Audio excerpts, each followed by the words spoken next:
Bem-vindos e bem-vindas a esse canal no YouTube, que eu acho que vai se chamar Nota Amarela, mas eu ainda estou vendo. A ideia aqui é fazer uma breve apresentação de um trabalho em processo, né?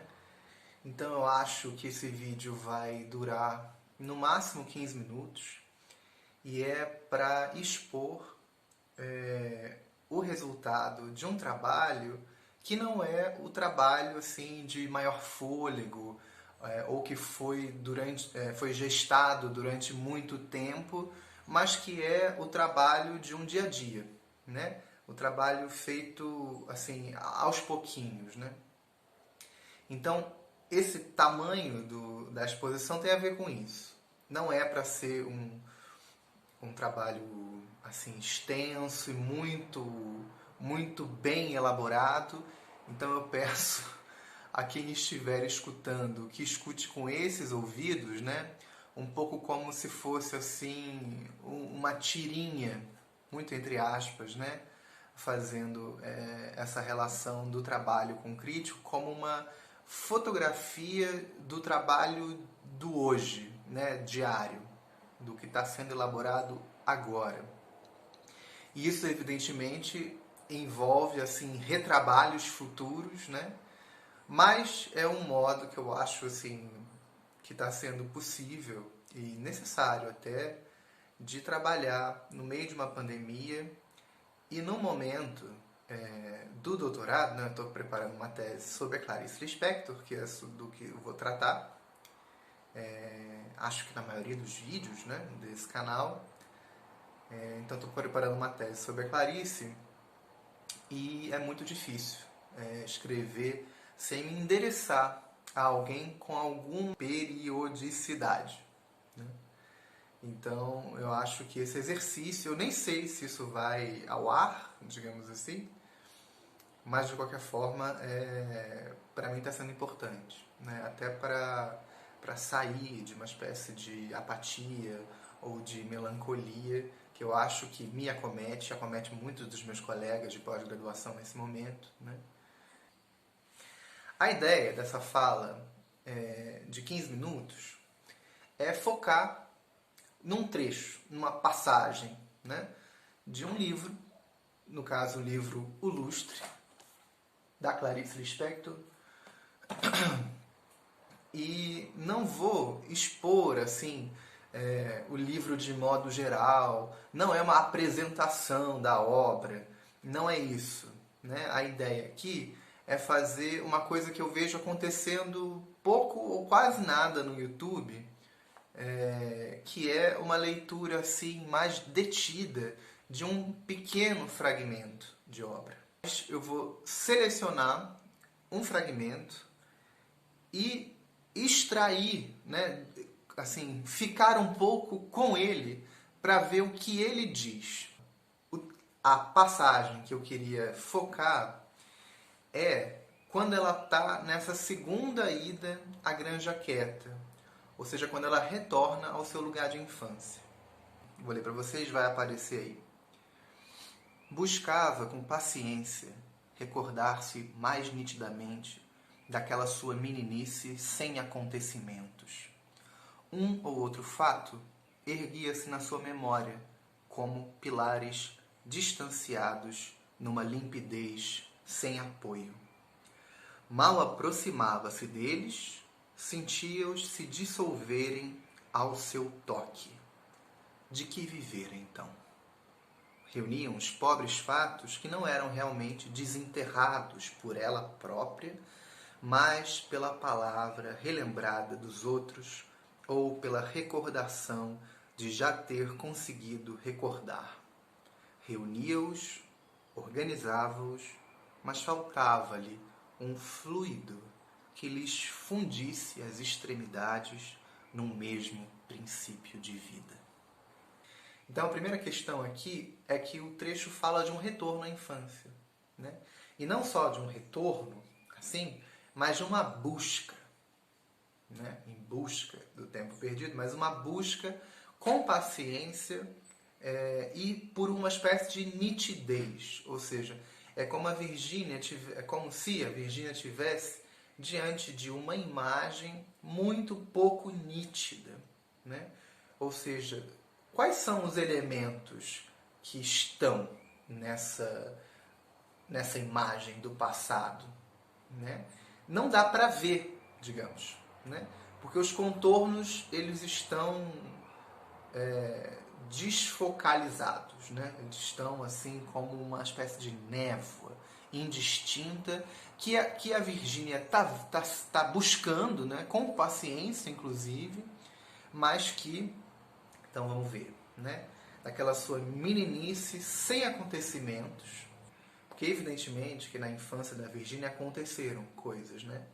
Mas, primeiro, acho que dá para escutar assim como sem acontecimentos, no sentido um pouco grandioso da palavra, né? Sem grandes eventos, sem acontecimentos memoráveis, né? Assim, sem monumentos de memória. Né? Acho que isso é uma leitura possível. E um outro é uma leitura que, assim, do momento que a gente está aqui, sem acontecimentos, é como se esse passado dele não tivesse restado muita coisa. Né? Então, aliás, muita coisa, nesse momento de sem acontecimentos, né, uma meninice sem acontecimentos, é porque a impressão que a personagem tem e que o narrador está dando notícia pra gente é de que nada restou desse passado. Né? Um passado sem acontecimentos. Como se não houvesse tido, como se não houvesse sido sequer um passado. Né? E aí a frase prossegue, né? Uma questão relevante, eu acho, nesse romance, porque as frases elas insistem assim com um certo jorro, né? Então, um ou outro fato erguia-se na sua memória, como pilares distanciados numa limpidez sem apoio. Né? Eu acho essa frase, de certa forma, espantoso. Assim. Então, num primeiro momento, tem esse borrão de passado, em que não há acontecimentos, em que não há distinção entre os fatos havidos, né? Mas, de repente, um ou outro fato, né? Essa palavra eu acho que é importante dizer, porque não é como se a Virgínia estivesse elaborando alguma coisa do passado, mas como se um ou outro fato se apresentasse assim na sua materialidade aqui no passado. Isso é importante, eu acho, para esse livro de modo geral. Né? Então, um ou outro fato erguia-se na sua memória como pilares distanciados numa limpidez sem apoio. Vocês visualizam essa imagem, ela me parece muito potente, né? É como se fosse um grande solo borrado, assim, sem grandes distinções, um solo vazio, mas daqui a pouco um ou outro pilar, né? Então, embora seja assim um ou outro, que dá uma impressão assim de que não é um grande foco em um, mas um ou outro fato se ergue, né? Como um pilar. Um pilar, né? A gente já começa a pensar nesse trecho assim como uma reflexão sobre o que é construir alguma coisa, né? Então tem um pilar que provavelmente iria sustentar algo, mas esses pilares estão tão distanciados nesse solo indistinto que, né, diz uma limpidez sem apoio.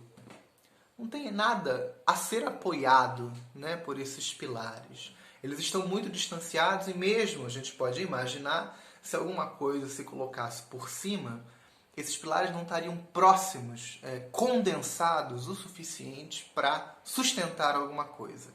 Então, é como se aqui tivesse assim figurado uma construção impossível, né? Isso que eu acho também importante de dizer nesse momento, nessa passagem. De que viver então? Que é um pouco como se, né, o narrador estivesse traduzindo. De que viver então? Isso é uma espécie de discurso direto livre, né? Se vocês quiserem, eu posso falar disso em outro vídeo.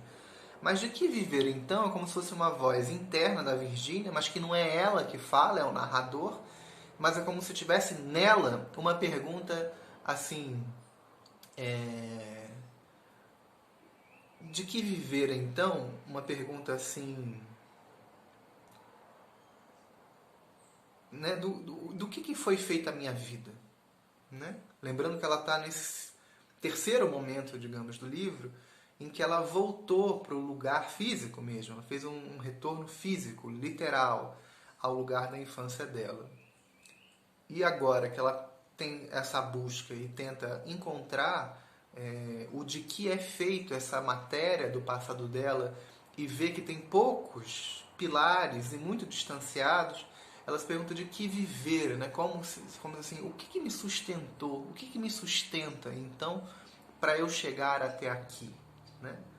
Como é que foi que eu, sem sustentação, estou no aqui e agora, né? De que viver, então? Mal aproximava-se deles, sentia-os se dissolverem ao seu toque. Tem aqui um movimento de aproximação com relação a esses fatos do passado, e quando a Virgínia, nesse exercício, toca o passado, ele se dissolve. Né? Então, por que é tão difícil a aproximação da coisa, né? Ou por que a coisa passada ela cede ao toque, né? Porque quando um eu toca, a coisa já não é a coisa já se dissolveu, né? O toque dissolve a coisa, a gente pode resumir assim. Então, de que viver, então, como eu estava dizendo, reunir os próprios fatos que não eram realmente desenterrados por ela própria, mas pela palavra relembrada dos outros, né? Tem aqui um processo de uma certa alienação, né? Uma coisa assim, algo é lembrado, mas esse algo que é lembrado não é lembrado por eu, por mim, né? Ou pelo meu esforço, é um pouco, ou pela minha capacidade até, porque não é como se a Virgínia tivesse assim, não buscando, né? Porque começava assim, buscava com paciência. Então ela tanto busca, e não só busca, como busca assim, com paciência, né? Ela está disposta a ficar aqui tentando buscar algo desse passado. Mas tem uma espécie de incapacidade, ou uma palavra importante para Clarice, que é um certo fracasso. Né? Tem um fracasso em conseguir buscar esses pilares do passado.